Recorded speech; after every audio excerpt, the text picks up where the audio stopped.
안녕하십니까, 이승훈 원장입니다. 오늘은 수면에 관련된 주제로 제가 준비해 봤는데, 먼저 좋아요, 구독 한번 누르고 시작하실게요.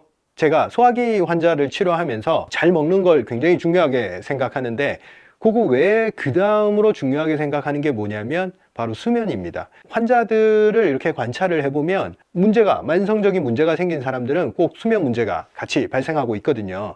그리고 수면 문제가 발생한 이후에 많은 문제들이 동시다발적으로 생기게 됩니다. 그래서 어떻게 하면 수면의 질을 개선해 줄까, 여기에 초점을 맞추고 치료 과정에서 수면의 질이 좋아진다, 이렇게 확인이 되면 저는 내 할 일을 다 잘하고 있구나, 치료가 잘 되고 있구나, 굉장히 안심이 돼요. 그리고 환자들 역시 수면의 질이 좋아지니까 모든 게 좋아진다, 이렇게 표현을 하거든요. 수면에 문제가 생겼을 때 첫째로 잠이 잘 안 든다. 누웠는데 말똥말똥 잠드는데 한 30분, 1시간 뒤척이다가 겨우겨우 잠이 드는데 굉장히 얕은 잠을 자면서 또 중간에 깨버리고, 깼다가 또 화장실 또 가야 되고, 또 얕은 수면을 자다가 깨버리면 그 다음에 다시 잠을 못 자니까 그때부터 깨서 활동을 한다거나, 이렇게 수면의 시간 자체가 굉장히 짧아지는 그런 경향을 보입니다. 제가 생각하는 수면의 시간은 8시간이에요. 우리나라 사람들은 수면을 줄여서 많은 일과 공부를 하고 있잖아요. 그런데 세계적으로 권장하는 수면의 시간은 8시간 이상입니다. 8시간이 아니고 8시간 이상이에요. 이렇게 수면 시간이 줄어들었을 때 어떻게 되겠어요? 낮에 골골거립니다. 제대로 아침부터 정신도 못 차리고 피곤하고 맥이 없어가지고 뭐 집중을 못하고 일도 못하고 뭔가 정신이 똑바로 안 들죠. 그러니까 뭐 어떻게 해요? 우리나라 커피 소비량을 보면 알아요. 커피 뭐 맛있어서 먹는 사람도 있겠지만, 직장인들이나 일을 하는 사람들 대부분은 왜 먹어요? 아침부터 정신 깨우려고 먹는 거죠. 커피 먹으면 각성이 일어나니까 몽롱한 상태에서 벗어날 수 있는 거죠. 잠이 부족해서 몽롱한 거겠죠. 수면의 시간과 질이 부족해서 몽롱한데 그걸 깨우려고 커피를 냅다 부어 넣는 거죠. 몸이 각성되고, 그러면서 실질적으로 체력은 올라가지 않으니까 밤에 이제 커피 먹고 낮에는 버텼는데 또 밤에 자려고 하면 또 말똥말똥해요. 그래서 제대로 숙면을 취하지 못하고 계속 반복된 사이클로 체력을 고갈시키고 있는 거죠. 자, 수면 장애가 육체적 문제를 야기시키는 거는 이해를 하겠죠. 굉장히 피곤함을 느끼니까. 그런데 그것보다 더 심각한 문제는 정신적 문제를 유발한다는 거죠. 우울과 불안이 증폭됩니다. 노스 텍사스 대학교 다니엘 제이 테일러 박사의 연구에 따르면, 불면증이 있는 사람은 우울감을 느낄 가능성이 약 10배 높으며 불안감을 느낄 가능성이 17배 높다, 이렇게 얘기를 하는데, 수면 부족은 뇌 속의 편도체와 전두피질 사이의 소통을 방해를 합니다. 이게 신경 전달이 제대로 안 되기 때문에 사람은 뭘 느끼냐면 우울함과 불안을 느끼게 됩니다. 그래서 수면이 막 부족해지면 사람이 우울해지고 불안해지고 감정 조절이 잘 안 돼요. 화가 나고 짜증이 나고 폭력적 성향을 보이게 되는 거죠. 그러니까 10대들, 우리 학생들 보면 이렇게 분노 조절 장애, 화를 표출을 많이 하는 학생들이 있잖아요. 그런 친구들 잘 살펴봐야 됩니다.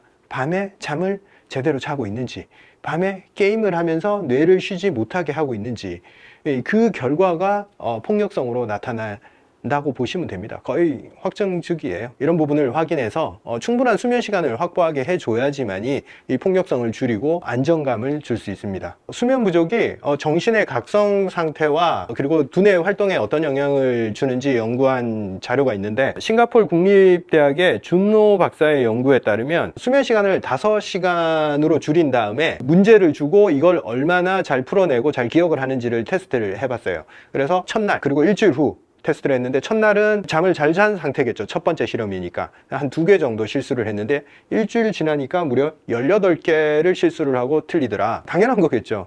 잠을 5시간, 그 사람이 몇 시간 원래 잤는지는 안 나와 있는데 뭐 8시간 정도 잤겠죠. 근데 5시간을 줄여서 일주일 동안 유지시켜 보니까 정신 능력이 떨어진다는 거죠. 이 실험을 보면서 저는 좀 놀랐던 게, 우리나라 사람들 5시간 자는 사람들이 얼마나 많은데, 얘들은 이 정도 가지고 좀 가혹한 실험이다 하고 실험을 한 거 보면 참 아이러니컬하죠. 우리나라 사람은 그게 일상인데. 수면 부족이 또 신체 활동에 어떤 영향을 주는지 연구한 논문이 있어요.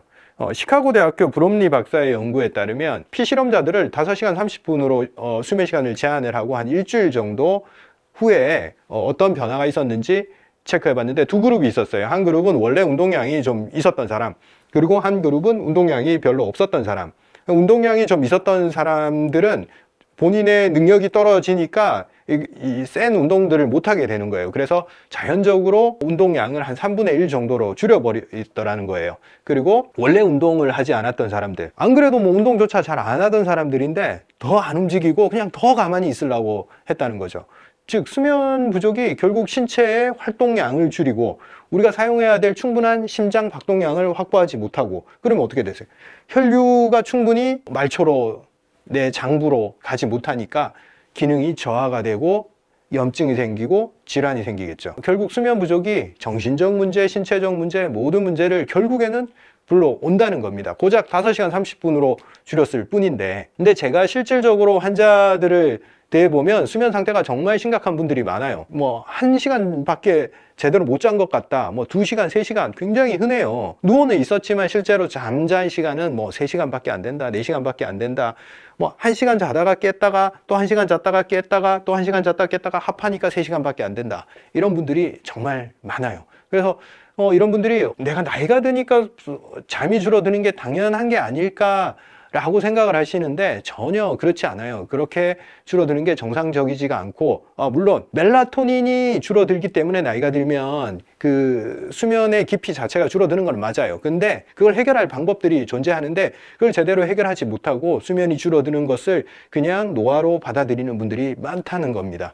그런데 제가 치료를 해보면 수면의 질이 증가하잖아요. 그러면 모든 질환의 상태가 다 호전이 돼요. 그래서 저는 치료하면서 늘 이런 생각을 해요. 내가 해야 되는 거는 개별적인 어떤 불편함이 아니라 이 사람의 수면 상태, 몸의 컨디션, 수면을 잘 잘 수 있는 몸 상태를 만들어주는 게 내가 해야 될 일이구나 라고 느낄 때가 많아요. 그래서 수면 상태가 안 좋은 분들이 오면 저는 오히려 좀 반가워요.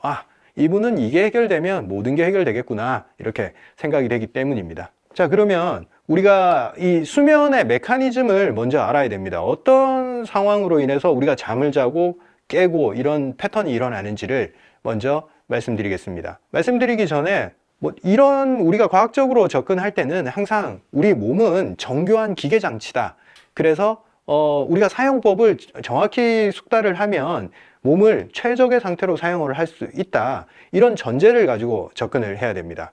몸이라는 기계장치에서 수면을 담당하는 호르몬이 2가지가 있어요. 하나는 많은 분들이 아시죠? 멜라토닌. 수면을 담당하는 호르몬이에요, 말 그대로. 얘는 깜깜해지고 밤이 되면 분비량이 증가를 해요. 그리고 해가 뜨고 밝아지면 분비량을 줄여서 딱 잠궈버려요. 낮에 안 나오고 밤에 많이 나와요. 근데 또 이게 많이 나오게 하려면 낮에 햇빛을 많이 봐야 돼요. 이게 낮과 밤의 사이클에 따라서 움직이는 호르몬이라고 보면 돼요. 낮에 제대로 활동하고 밤에 빛을 차단을 하고 깜깜한 데 있으면 이 패턴이 만들어집니다. 우리가 밤에 잠을 잘 자기 위해서 환경을 깜깜하게 하고 빛을 많이 차단해야 되는 이유가 이 멜라토닌 때문에 그래요. 얘는 빛에 반응해서 이렇게 열었다 닫았다를 한단 말이에요. 그래서 빛이 있으면 얘는 안 나와요. 그래서 밤에 조그만 불빛 있죠. TV나 이런 전자기기에서 조그만 그 LED 빛이 나올 거예요. 그런 거에도 얘는 반응을 해요. 그 파장에 반응하게 돼 있어요. 그래서 제가 추천하는 방법은 이런데 천장에 에어컨이 있거나 TV 같은데 이렇게 LED 불빛이 이렇게 나오고 뭐 온도 조절기 같은 데서도 이렇게 빛이 나오잖아요. 그런 것들을 우리가 까만색 전기 테이프 있죠. 그런 걸 싹 오려가지고 그 부분에 딱 붙이세요. 그래서 그 빛이 안 나오게 완전히 깜깜하게 해주는 게 좋고, 당연하게도 외부에 우리가 도시에는 불빛이 많기 때문에 창문으로 빛이 많이 들어오잖아요. 그래서 암막 커튼을 사용해서 이렇게 닫아서 빛을 완전히 차단해 주는 게 좋습니다. 그리고 굉장히 중요한 게 밤에 휴대폰을 내 근처에 두면 안 돼요. 이 뇌가 휴대폰을 통해서 자꾸 뭔가 생각을 이렇게 연결을 시켜요. 그래서 뭔가 갑자기 자려고 하는데 궁금한 게 있으면 휴대폰 켜서 이렇게 보고, 또 잠이 안 오니까 몇 시인지 또 보고, 그럼 빛이 빡 들어오잖아요. 그러면 그 빛에 의해서 멜라토닌은 또 지연이 돼요. 10분, 20분 지연이 돼요. 그 안에는 잠들 수가 없어요. 내가 아무리 잠들라고 해도 얘가 나오지 않으면 뇌는 절대 잠들 수가 없어요. 그렇기 때문에 휴대폰을 가급적 침실 밖에서 충전을 하는 것을 추천드립니다. 머리맡에 있으면 안 된다는 거죠. 근데 우리 환자들 이미 이런 거 다 하고 있어요. 다 차단하고 했는데 깜깜한데 누웠는데 그래도 잠이 안 와. 발동발동해. 먼저 이 패턴에서 우리가 아침부터 이렇게 낮 동안 이 멜라토닌이 안 나오죠, 그죠? 그 다음에 밤부터 다음날 아침까지 여기 멜라토닌이 나오잖아요. 그죠? 이게 중요한 게 아니고 아침이 더 중요해요. 멜라토닌을 패턴을 제대로 만들려면 아침에 언제 해가 뜰 때 눈을 떠서 밖에 나가서 태양을 맞이를 하고 태양에 의해서 어떤 일이 일어나냐면 멜라토닌 호르몬이 딱 잠겨버려요. 더 이상 이제는 해가 떴으니까 수면 호르몬이 나오면 안 돼. 몸이 인지를 하고 딱 잠궈서 아껴요. 아낀 다음에 태양이 떠 있는 동안 생성을 시켜요. 그리고 이제 많이 축적했으니까 밤에 이제 분비를 시작을 하는 거죠. 그래서 밤에 아무리 잘나고 노력하는 거는 별로 통하지를 않아요, 사실. 그래서 아침에 제대로 일어나서 아침을 활동을 하면 이렇게 신체 리듬이 아침에 운동 같은 걸 해서 이렇게 끌어올리면 자동적으로 저녁 때쯤 되면 낮아지고 이때부터 편하게 졸리게 돼 있습니다. 보통 우리가 아침에 잠이 안 오니까 아침 일찍 일어나서 뭔가를 하시는데 그냥 사부작 뭔가 하시는데 실제로 그 활동량 측면에서 너무 부족해요. 아침에 운동을 강도 높은 운동을 해야 돼요. 산을 오른다거나 아침 타임 수영을 해서 심박수를 끌어올리거나 제가 심박수를 올리라 얘기를 하는 이유가 패턴을 자꾸 만들기 위해서 그래요. 그런데 보세요. 자, 아침에 심박수를 올려서 신체 리듬을 올려주는 게 중요하다고 말씀드렸는데 이게 시간상 안 돼서 이렇게 저녁에 올리는 분들이 있어요. 저녁에 이렇게 올리면 어떻게 되겠어요? 심박수나 신체 리듬 자체가 이렇게 활동하는 상황에서 올라가 있습니다. 이렇게 올라가서 다시 낮추려면 힘들어요. 그래서 운동은 가급적 아침에 하는 게 좋다. 그리고 밤에 잠자기 위해서 노력하지 말고 내가 밤에 2시간, 3시간 밖에 못 잤더라도 아침에 해 뜰 때 일어나서 밖에 나가서 태양을 보면 멜라토닌 호르몬이 생성이 되거든요. 생성이 되지만 몸에서 안 나와요. 축적을 시키고 있단 말이에요. 그래서 태양을 보고 아침에 뛰거나 언덕을 오르거나 이 숨찬 운동을 해야 됩니다. 어젠가 그제 오신 환자분이 제가 예전에 심박수를 높이는 운동을 해라 말씀을 듣고 본인 평상시에 심박수가 일상생활에서 100이 훨씬 넘는 그런 상태였어요. 그래서 불안하고 우울하고 잠도 잘 못 자고 신체 리듬 자체가 깨져 있는 상태였어요. 그런데 제가 운동을 운동을 해서 심박수를 올려라 하는 영상을 보고 한 며칠 운동을 했더니 심박수가 낮아지더래요. 실제로 100 언더로 낮아지더래요. 그리고 불안감이 낮아지더래요. 단 하루 만에 그걸 느꼈대요. 제가 이거는 해본 사람만이 안다라고 늘 말씀드리는 이유가 내가 불안하고 항상 초조하고 이렇게 신체 리듬이 안 좋아, 피곤하고. 그런데 뭘 해야 될지 모르겠어. 그럼 제가 뭔가 하나 해보라 하면 속는 셈 치고 한 번만 해보면 그게 뭔 뜻인지 그때 내 몸으로 깨닫게 돼요. 이 영상으로 보고 내 머리로 생각한다고 해서 그걸 이해할 수 있는 게 아니에요. 몸이 어떻게 작동하는지를 본인이 느껴야지만이 이게 가야 될 길이구나 하고 느낄 수 있는 겁니다. 반드시 실천에 옮기기를 부탁드립니다. 그리고 이 멜라토닌 호르몬을 우리가 이렇게 제품으로 사서 먹는 경우도 있잖아요. 너무 증상이 심각하거나 그 멜라토닌 호르몬으로 도움을 받을 수 있는 분들은 제가 드셔도 된다라고 추천을 드리지만 실질적으로 우리 몸에서 만들어내는 호르몬 같은 경우에 외부에서 유입되면 그 조화를 맞추는데 힘들어해요, 몸이. 그래서 내가 생성하고 내가 만들어낸 거는 내 몸이 적정량을 정확히 만들어내요. 그렇기 때문에 아침에 일어나서 해를 봐서 내가 만들어내고 이걸 가지고 저녁 때 사용하자, 이렇게 접근하시는 게 훨씬 더 지속적이고 부작용 없는 효과를 느끼실 수가 있을 것입니다. 멜라토닌이 우리나라에서는 좀 판매가 일반 의약품으로만 판매가 가능하고 시중에 그냥 사서 먹을 수는 없고 미국에서는 건강기능식품으로 판매가 돼서 많은 사람들이 먹고 있어요.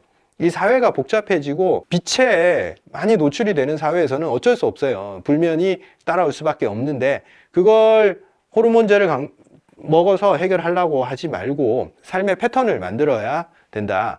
밤에 자려고 노력하는 거는 생각보다 어렵고 허사로 돌아가기가 쉽다. 아침에 몸을 깨우고 활동을 시켜서 그때부터 멜라토닌을 끌어모아서 밤에 사용하자. 이거 거의 성공합니다. 제 얘기를 좀 하자면 저도 약간 야행성, 아침형 인간이 아니었어요. 그래서 운동을 밤에 했어요. 밤에 할 때도 시간이 없으니까 이제 밤에 해야지 하면서 밤에 조깅도 하고 막 그랬는데 할 때는 좋은데 이게 뭔가 갔다 와서 심장이 안정되는 데까지 시간이 오래 걸린다는 걸 느끼고, 아, 이거 좀 이상한데 하면서도 계속 지속했는데 몸에서 이상 신호가 발생을 하더라고요. 밤늦게 운동을 하니까. 그래서 내가 아침형 인간은 아니지만 아침에 운동을 강하게 한번 해봐야겠다 생각을 해서 아침 7시 타이밍에 수영 레슨을 등록을 하고 그때부터 수영을 열심히 해봤어요. 그러니까 밤에 수면 리듬이 자동으로 그냥 맞춰지더라 이거예요. 그 전까지 저도 밤에 자꾸 시간이 지연이 되니까 뭐 1시, 2시까지 가는 경우가 잦았는데, 아침 수영을 등록하고 아침에 해를 보면서 계속 그 패턴을 만드니까 밤에 잠자는 거는 아주 쉬워집니다. 자동으로 쉬워지게 됩니다. 그리고 수면을 얘기할 때 제가 중요하게 생각하는 부분이 심박수예요. 심박수. 당연하겠지만 심박수는 운동을 할 때 치솟아야 되고 운동을 하지 않을 때 낮으면 낮을수록 좋습니다. 운동을 하는 사람들 심박수를 재보면 운동할 때는 높은 수준의 심박수를 버틸 수 있지만 운동을 안 할 때는 굉장히 낮은 수준에서도 몸이 일을 잘 합니다. 그 이유가 뭐라고 했어요? 심장의 박동 횟수가 적어도 적지만 내 몸의 혈액을 충분히 돌릴 수가 있는 거예요. 그러니까 운동선수들은 일상생활에서 심박수가 막 60 언더로 떨어집니다. 그만큼 심장의 효율성이 좋다는 거죠. 근데 좀 아픈 사람들은 뭐라 그랬어요? 아까 그런 분들처럼 운동을 안 했는데도 100이 넘어갑니다. 당연히 불안하고 불안정한 상태고, 이 불안하면 거의 우울이 따라옵니다. 운동을 해서 계속 120, 130까지 넘기면서 계속 내 몸을 이 심폐활량을 끌어올려야 돼요. 심장 부하를 자꾸 걸어야 돼요. 그렇게 걸다 보면 어떤 현상이 나타나냐면 심장이 쿵쾅쿵쾅 열심히 뛰는 게 좋은 현상이네 라고 일단은 긍정적으로 받아들이고, 열심히 일을 했으니까 조금이라도 더 튼튼해졌잖아요. 그래서 일상생활에서 이 심박수를 줄여도 활동이 가능해져요. 그래서 평상시에 심박수가 자동으로 낮아집니다. 모든 심장질환, 모든 질환, 심박수가 굉장히 중요한 이유가 내 심장이 얼마나 지쳤냐, 내 혈관이 얼마나 효율적으로 일을 하고 있느냐, 이 심박수만 보면 압니다. 그래서 우리가 아침 운동을 해서 심박수를 끌어올려주고 이제 점점 다운시켜서 밤에는 굉장히 낮은 수준의, 당연히 우리가 심장이든 뇌든 혈류량을 줄이고 밤에는 안정적으로 잠을 자야 되기 때문에 심박수를 낮은 상태로 유지를 시키는 게 좋잖아요. 그래서 이게 이제 운동을 해도 이렇게 낮아지는 효과가 있고, 제가 이제 처방에서도 이런 경향성을 만들어야 되기 때문에 심장을 강화하고 혈류를 보태주는 그런 약재들을 많이 사용합니다. 제가 예전에 언급한 적이 있죠. 단홍보혈환, 단삼, 홍화, 숙지황, 당귀, 이런 게 뭐다? 다 피 만들고 혈관의 탄력성, 혈관이 뻣뻣해져 있는 거를 몰랑몰랑해주고 이렇게 부드럽게 만들어주는 거다. 이런 방식의 처방을 복용을 하면 환자들이 잠을 잘 자요. 우리가 실질적으로 그 수면에 도움이 된다고 나와 있는 어떤 약재들 있죠. 뭐 백자인, 산조인 이런 거 먹는다고 수면 좋아지지 않아요. 근본적으로 뭐가 문제다? 심장의 능력이 떨어져 있고 심장이 치솟아 있기 때문에 그렇다. 심장이 부하가 걸렸다는 거죠. 그래서 심장의 혈관을 좀 부드럽게 해주고 혈액을 잘 만들어서 곳곳으로 잘 분산하게만 해주면 심장 기능이 좋아지니까, 이런 방향의 처방을 복용을 하면 어떤 느낌이 드냐면, 처음에는 좀 나른하다 하는 느낌이 들고 밤에 손발이 따뜻해지면서 이 마음이 차분해지고 안정되는 그런 느낌을 받아요. 심장을 도와줬기 때문에 그런 거죠. 그러면 그렇게 했을 때는 심박수가 낮아지는 효과가 있고 수면이 쉽게 오는 경향성이 있습니다. 그래서 환자들, 우리 제품들을 사용하는 환자분들이 원장님 수면에 좋은 약 좀 만들어 주세요. 제가 기본적으로 이제 개별 처방을 할 때는 다 수면에 도움이 돼요. 그만큼 제가 수면을 중요하게 생각하기 때문에 환자들 아실 거예요. 제가 맨날 잘 주무셨어요? 몇 시간 주무셨어요? 이게 수면의 리듬을 계속 체크하고 있다는 걸. 우리가 제품으로 복용하실 때는 요거 드시면 됩니다. 단홍보혈환. 요걸 복용하게 되면 잠 잘 자게 됩니다. 자, 오늘은 어떻게 하면 잘 잘 수 있을까? 멜라토닌의 패턴을 어떻게 만들 수 있을까? 요거에 대해서 말씀드렸고, 다음 시간에는 자다가 깨는 거, 깨지 않고 깊은 잠을 잘 수 있기 위해서 우리가 뭘 해야 되는지 요 부분에 대해서 또 말씀드리도록 하겠습니다. 좋아요, 구독 부탁드리고 감사합니다.